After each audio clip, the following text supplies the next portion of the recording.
Antes de que existiera el cielo. Antes de que alguien imaginara jardines, serpientes o frutos mágicos.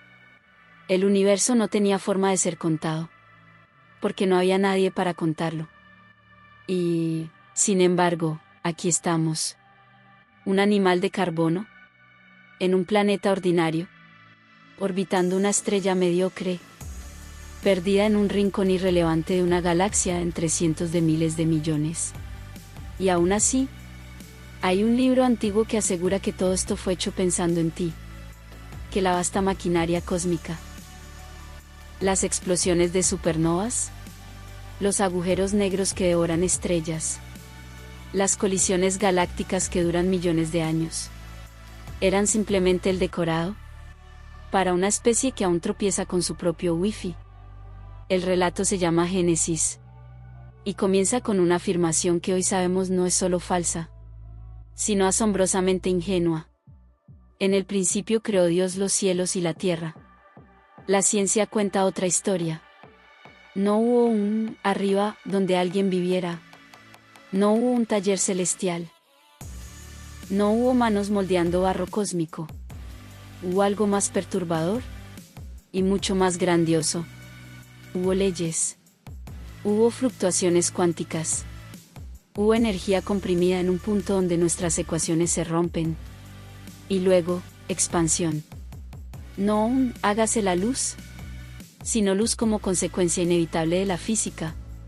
Porque existe una ley como la gravedad, el universo puede crearse a sí mismo de la nada. No magia. No intención. No propósito narrativo. Solo reglas tan impersonales como hermosas. El Génesis nos coloca en el centro del escenario. La cosmología nos relega al fondo. En la última fila. En una esquina del teatro. Y, sin embargo, algunos prefieren el cuento donde el cosmos entero es un regalo de cumpleaños para la humanidad. Pero aquí viene la pregunta incómoda. Si el universo fue diseñado para nosotros, ¿porque el 99,9% de él es instantáneamente letal?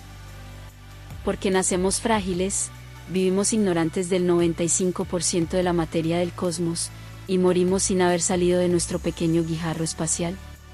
¿Es este el diseño de un arquitecto divino? ¿O el resultado indiferente de procesos que no saben que existimos? El Génesis no es solo un relato de origen. Es una declaración de importancia humana. La ciencia, en cambio, nos da algo más difícil. Pero más honesto. No somos el centro. Somos el accidente más hermoso que ha producido la materia. Y aquí comienza nuestro viaje. No para burlarnos de la fe, sino para hacer lo que toda mente libre debe hacer. Comparar la historia con la evidencia. Si el Génesis es verdad, debería resistir la luz. Si es mito, la luz lo revelará.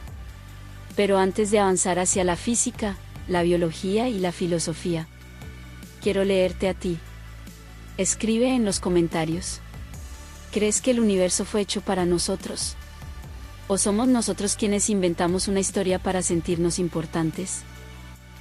Y si te interesan los documentales que miran a los mitos a los ojos, suscríbete. Aquí no quitamos la fe. Solo quitamos el miedo a pensar. El Génesis nos da un orden. Un guión cósmico. Primero la luz. Luego el cielo. Después la tierra. Más tarde el sol, la luna y las estrellas, como si fueran accesorios colocados al final de la obra. Es poético. También es físicamente imposible. El texto dice que la luz aparece en el día 1. Pero el sol, las estrellas y las fuentes reales de luz no llegan hasta el día 4. Aquí no hablamos de teología. Hablamos de termodinámica.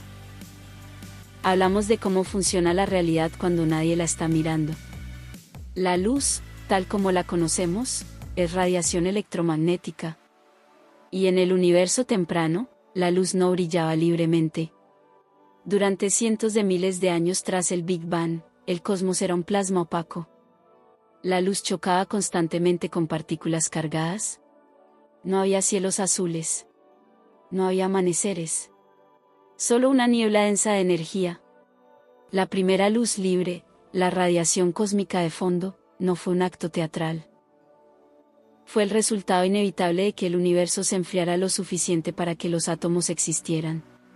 Como dijo Stephen Hawking, el universo no necesita un creador que encienda la mecha. Las leyes de la física son suficientes. No hubo una orden. No hubo un interruptor divino. Hubo enfriamiento, expansión. Ecuaciones obedecidas sin conciencia. La luz no fue proclamada. Fue liberada. Y aún así, el Génesis propone que la iluminación del cosmos ocurrió antes de las estrellas. Es como decir que hubo olas antes del océano. El texto habla de separar las aguas de arriba de las aguas de abajo. Una cosmología de techo sólido. Una cúpula que sostiene mares celestes. Era una imagen común en civilizaciones antiguas. También es completamente errónea. No hay un firmamento. No hay océano sobre nuestras cabezas. No hay un techo que pueda abrirse para dejar caer lluvia. Lo que hay es algo mucho menos intuitivo. Espacio-tiempo curvado. La física moderna no describe el cielo como una tapa. Lo describe como una geometría. No es un domo. Es una estructura matemática donde la materia le dice al espacio cómo curvarse, y el espacio le dice a la materia cómo moverse. Nada en el Génesis anticipa esto. Nada sugiere expansión cósmica. Nada insinúa galaxias en formación. El relato no es revelación divina. Es la mejor suposición de la Edad de Bronce. Las estrellas no son adornos. En el texto, las estrellas aparecen casi como decoración nocturna. Luces pequeñas para acompañar la luna. Pero las estrellas son fábricas nucleares. Son hornos donde se forjan los átomos de tu sangre, el calcio de tus huesos, el hierro de tu hemoglobina. Antes de las estrellas, el universo solo tenía hidrógeno y helio. Nada más. Cada átomo pesado en tu cuerpo nació en el corazón violento de una estrella que murió hace miles de millones de años. Dijo Carl Sagan. Somos polvo de estrellas que ha cobrado conciencia. El Génesis dice que fuimos moldeados del barro. La física dice que somos el resultado de supernovas. Uno es alfarería cósmica. El otro, alquimia nuclear. Y uno de ellos tiene evidencia. El problema del orden. Día 1, luz. Día 2, firmamento. Día 3, tierra y plantas. Día 4, sol y estrellas. Las plantas antes del sol. Eso no es misterio. Es un error de observación. Sin estrellas no hay energía estable. Sin energía estable no hay química compleja. Sin química compleja no hay vida. La secuencia bíblica no es profunda. Es precientífica. Pregunta inevitable. Si un ser omnisciente revelara el origen del universo, ¿no incluiría al menos un atisbo de verdad verificable? ¿Alguna pista sobre la expansión cósmica? ¿Sobre la edad real del universo? ¿Sobre que las estrellas son otros soles? Nada. El Génesis no suena como un mensaje del creador del cosmos. Suena como lo que escribiría un pastor antiguo mirando el cielo nocturno. La física no destruye la poesía. La reemplaza por una más grande. El universo no es un escenario hecho para nosotros. Es un proceso en el que emergimos. Y eso, lejos de ser humillante, es infinitamente más asombroso. Ahora dime en los comentarios. ¿Prefieres un universo pequeño donde todo gira alrededor del ser humano? ¿O uno inmenso donde somos una chispa improbable de conciencia? Y si quieres seguir desmontando mito por mito, suscríbete. Si el Génesis falló en el cielo, quizá acierte en la tierra. El relato afirma que el ser humano fue una creación especial, moldeado del barro, animado por un aliento divino, diseñado con intención. Pero la biología moderna cuenta otra historia. Una historia menos romántica y mucho más contundente. No fuimos esculpidos. Fuimos seleccionados. La evolución por selección natural no funciona como un ingeniero. Funciona como un editor sin conciencia. No planifica. No anticipa. No busca perfección. Solo preserva lo que sobrevive lo suficiente para reproducirse, dijo Richard Dawkins. La selección natural es el relojero ciego, no ve, no planea, no tiene propósito. Si un Dios perfecto diseñó el cuerpo humano, tenemos preguntas. Muchas. Nuestra espalda fue heredada de criaturas cuadrúpedas. Fue adaptada, no rediseñada, para caminar erguidos. Resultado: dolor lumbar crónico, hernias, discos comprimidos. ¿Un arquitecto competente no reutiliza un puente diseñado para carros? Como si fuera un rascacielos. La evolución sí. Porque no puede empezar desde cero. Sí, es impresionante. Pero el nervio óptico atraviesa la retina, creando un punto ciego.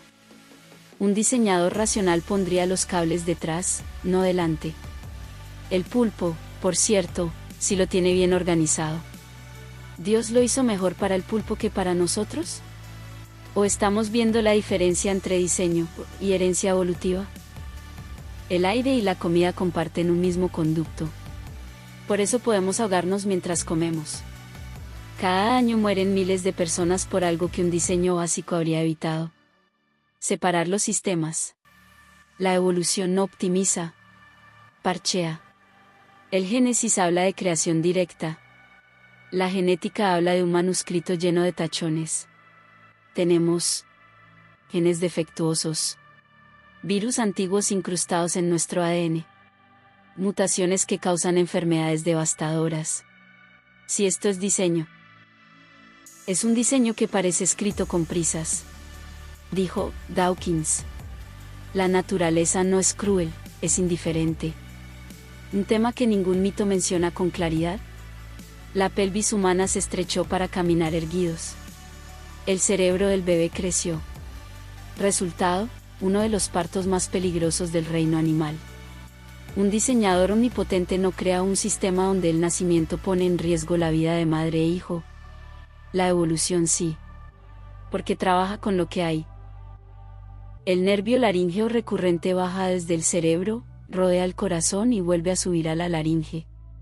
Un recorrido absurdo, resultado de nuestra historia evolutiva como peces. En la jirafa mide varios metros. Eso no es diseño inteligente. Es herencia torpe. Si fuimos hechos a imagen de un ser perfecto.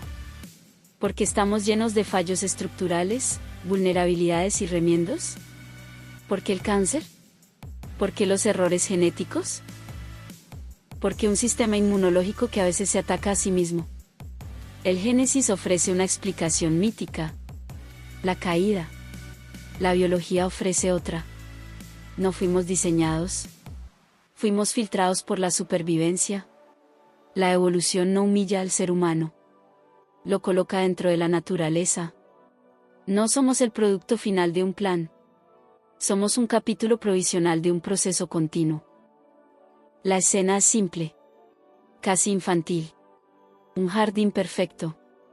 Dos humanos inocentes. Un árbol. Una orden. No comas. No robar. No matar. No mentir. No. El primer mandamiento moral de la humanidad es no saber. No era un fruto de maldad. No era un fruto de violencia. Era el fruto del conocimiento del bien y del mal. La capacidad de discernir. De cuestionar. De pensar por cuenta propia. Y eso se presenta como el primer pecado de la especie. La curiosidad se convierte en crimen. La conciencia moral se convierte en desobediencia. Dijo Baruch Spinoza.